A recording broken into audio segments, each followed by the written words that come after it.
दोस्तों, मैं सुप्रिया आप सभी को Supriya education hub YouTube channel पे स्वागत करती हूँ। देखिए, मैं आप सभी को ये वीडियो पहले ही बना के बता चुकी हूँ। ग्रेजुएशन में फर्स्ट डिवीज़न के लिए कितना मार्क्स चाहिए और कैसे कैसे मार्क्स जुड़ता है, ये सभी के बारे में आज मैं आप लोगों को क्या बताने वाली हूँ। आज मैं बेसिकली सब्सिडरी के बारे में बताने वाली हूँ। जैसे बहुत सारे स्टूडेंट हैं जो सब्सिडरी सिर्फ पास होने के लिए पढ़ते हैं, बस पासिंग मार्क्स आ जाए, क्योंकि जो फाइनल रिजल्ट आता है उसमें तो सब्सिडी का मार्क्स रहता नहीं है। इस वजह से तो मैं आज आप लोगों को बताऊंगी कितना मिनिमम पासिंग मार्क्स चाहिए। अगर आप लोगों का प्रैक्टिकल सब्जेक्ट मतलब प्रैक्टिकल वाला सब्जेक्ट है जैसे केमिस्ट्री है, और बिना प्रैक्टिकल का सब्जेक्ट है जैसे मैथमेटिक्स है, तो आप लोगों को किस सब्जेक्ट के लिए कितना मार्क्स लाना होगा ये मैं बताऊंगी। और ये भी बताऊंगी अगर आप लोगों का कोई भी 2 एग्ज़ाम छूट जाता है या फिर किसी भी 2 एग्ज़ाम में फेल कर जाते हैं तो उसका क्या उपाय है, ओके, उसको कैसे ठीक किया जाए। तो देखिए, सबसे पहले मैं आप लोगों को बता दूं, आप लोगों को सब्सिडरी जो होता है ना, जैसे अगर मान ले केमिस्ट्री सब्सिडरी है आप लोगों का, तो केमिस्ट्री में प्रैक्टिकल होता है, आप सभी को पता है। तो केमिस्ट्री में आप लोगों को थ्योरी में जो है वो 23 मार्क्स लाना होगा। कितना लाना होगा आप लोगों को केमिस्ट्री, अगर आप लोगों का सब्सिडरी में केमिस्ट्री है या फिर फिजिक्स है, ओके, मतलब कोई भी ऐसा सब्जेक्ट जिसमें प्रैक्टिकल होता है, तो आप लोगों को थ्योरी में 23 मार्क्स लाना होगा। अगर आप लोगों का कोई सब्सिडरी ऐसा सब्जेक्ट है जिसमें आप लोगों का प्रैक्टिकल नहीं होता है, तो आप लोगों को 33 मार्क्स लाने होते हैं, ओके। ग्रेजुएशन के किसी भी, आप लोग कोई भी यूनिवर्सिटी से हो, सभी का यही कंडीशन होता है। अगर आप लोगों का सब्सिडरी में प्रैक्टिकल नहीं होता है तो 33 मार्क्स लाना होता है, और थ्योरी मतलब कि इसमें तो सिर्फ थ्योरी ही होता है जिसमें 33 मार्क्स लाना होता है। और अगर आप लोगों का प्रैक्टिकल वाला सब्जेक्ट है तो आप लोगों को थ्योरी में 23 मार्क्स लाना होता है। तो ये सब्सिडरी वाले स्टूडेंट समझ गए। अगर सब्सिडरी में आप लोगों का प्रैक्टिकल वाला सब्जेक्ट है तो 23 से कम मार्क्स आएगा तो आप लोग फेल हो जाइएगा। तो अगर आप लोग फेल हो जाते हैं तो क्या होता है, तो अगर आप लोग किसी भी 2 सब्जेक्ट में फेल हो जाते हैं, ओके, फिजिक्स सब्सिडरी में भी फेल हो गए और केमिस्ट्री सब्सिडरी में भी फेल हो गए, ओके, तो उसमें क्या होता है, तो आप लोग जैसे अभी आप लोग का सेशन 2019 से 2022, एक एग्जाम्पल के लिए बताती हूँ, आप लोग पार्ट 1 का एग्जाम दिए, आप लोगों का 2 सब्जेक्ट में जो है ना, एक फिजिक्स सब्सिडरी और केमिस्ट्री सब्सिडरी, दोनों के दोनों सब्सिडरी सब्जेक्ट में आप लोग फेल कर चुके हैं। मतलब अगर आप लोगों का बोले तो सब्सिडरी वाला सब्जेक्ट है तो 30, मतलब कि प्रैक्टिकल वाला सब्जेक्ट है तो 33, और बिना प्रैक्टिकल का है तो 23, मतलब ये मार्क्स से कम आया तो फेल कर गए। तो आप लोग क्या कीजिएगा, तो आप लोग जब पार्ट 2 का फॉर्म भराएगा तो पार्ट 2 का फॉर्म भरना है, पार्ट 2 का एग्ज़ाम भी देना है, ओके, ये सभी काम करना है। लेकिन जब आप लोगों के बैक सेशन कौन होगा, 2020 से 2023 का पार्ट 1 का जब एग्ज़ाम होगा तो आप लोग उसके साथ जो है आप लोग अपना एग्ज़ाम दे के मतलब कि आगे आ सकते हैं उसके, ओके।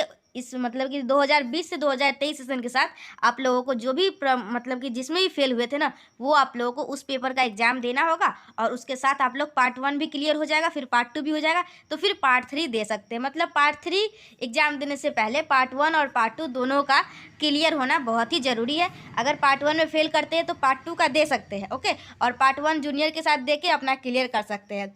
ये बात समझ गए। और यही जो आप लोगों का 2 सब्जेक्ट में फेल हो जाते हैं, या फिर मैं बोलूँ 2 सब्जेक्ट आप लोगों का छूट जाता है, आप लोगों को पता नहीं रहता है आज आप लोग का एग्जाम है, ऐसे इस चैनल को सब्सक्राइब कर लीजिएगा तो मैं टाइम पे बताती रहूँगी कब कौन सा एग्जाम है, तो आप लोगों को नहीं छूटेगा, ओके। टाइम पे मैं सारे अपडेट दे दूँगी। तो आप लोग क्या कर सकते हैं, चैनल को सब्सक्राइब कर लीजिएगा और वीडियो को लाइक भी कर दीजिएगा। चलिए, ये सभी बात तो फालतू का था। तो मैं आप लोगों को क्या समझाई, आप लोगों को समझाई, अगर कोई भी 2 सब्जेक्ट में आप लोग फेल कर जाते हैं या फिर आप लोगों का 2 सब्जेक्ट का एग्ज़ाम छूट जाता है तो आप लोग प्रमोटेड कहे जाते हैं, और आप लोग जूनियर सेशन के साथ एग्ज़ाम देके क्लियर करके फिर फाइनल ईयर का जब पार्ट 1 पार्ट 2 दोनों क्लियर हो जाएगा तो फिर फाइनल ईयर का जब एग्ज़ाम होगा तो दे सकते हैं। प्रमोटेड का मतलब भी समझ गए। प्रमोटेड कौन से स्टूडेंट होते हैं, वही जो 2 सब्जेक्ट में फेल करते हैं या फिर एक भी सब्जेक्ट में फेल करते हैं तो वो भी प्रमोटेड ही रहते हैं। तो फिर उनको एक ही पेपर का एग्जाम देना होता है 2020 से 2023 सेशन के साथ। जिस सब्जेक्ट में प्रमोटेड रहता है ना, उसी सब्जेक्ट का एग्जाम देना होता है, ओके। ये सभी बात हम लोग जान लिए।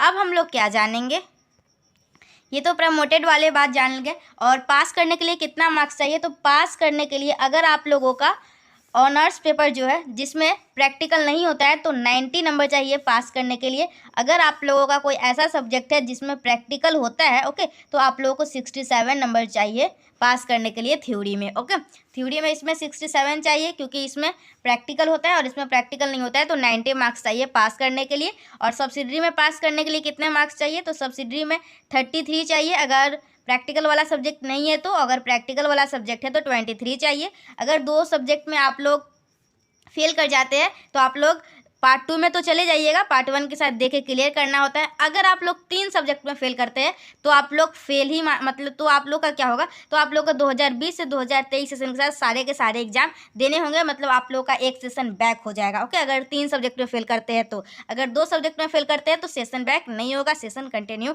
आप लोगों का चलता रहेगा। आज के वीडियो में मैं आप लोगों को सभी डाउट क्लियर कर दी हूँ। और हाँ, एक कमेंट आया था, मतलब कि जो भी कमेंट आता है मैं सारा डाउट क्लियर कर देती हूँ वीडियो बना के। ओके, एक जीएस के बारे में कमेंट आया था, जो जीएस मतलब कि पूछा गया था, जो पार्ट 3 में, मतलब कि पार्ट 3 में टोटल 5 पेपर होते हैं, 4 तो ऑनर्स का पेपर हो जाता है और 1 जीएस होता है। तो ये जीएस के बारे में सब कुछ पूछा गया था। तो देखिए अभी आप लोग तो पार्ट 2 में है, पार्ट 2 की तैयारी कीजिए। जब इसका ज़रूरत होगा तो मैं इसका भी वीडियोज बना के बता दूंगी, क्वेश्चन बैंक से क्वेश्चन भी दिखा दूंगी, कैसा क्या क्वेश्चन पूछा जाता है, क्या होता है, सब कुछ बता दूंगी। लेकिन अभी के फिलहाल इतना ही जान लीजिए। सब्सिडरी में पास करने के लिए अगर आप लोग का मैथ्स सब्सिडरी है तो 33 कम से कम पासिंग मार्क्स चाहिए। केमिस्ट्री फिजिक्स वगैरह है तो आप लोगों को 23 चाहिए थ्योरी में। चलिए ठीक है, मैं सारा डाउट आई थिंक आप लोगों का क्लियर हो गया होगा, अब कोई भी डाउट नहीं बचा होगा। और फर्स्ट डिवीज़न के लिए भी मैं बता ही देती हूँ। फर्स्ट डिवीज़न के लिए आप लोगों को जब पूरा पेपर हो जाता है तो टोटल जो है आप लोगों को 480 प्लस नंबर चाहिए पास, मतलब कि फर्स्ट डिवीज़न करने के लिए, और पास करने के लिए 360। और इस दोनों के बीच में आता है तो आप लोग सेकेंड डिवीज़न कहलाते हैं। 360 भी सेकेंड डिवीज़न ही कहलाता है। ओके, 480 फर्स्ट डिवीज़न कहलाने लगता है। ओके, मतलब आप लोग का जो टोटल मार्क्स है ना उसका 60% मार्क्स चाहिए फर्स्ट डिवीज़न के लिए। सारा डाउट इसमें क्लियर हो गया होगा। अब नहीं लगता है मुझे किसी प्रकार का कोई भी प्रॉब्लम आएगा। कमेंट में ज़रूर बताइएगा आप लोगों का सारा डाउट क्लियर हुआ या नहीं। ठीक है, मिलती हूँ नेक्स्ट वीडियो में, तब तक के लिए bye. Thanks for watching my video.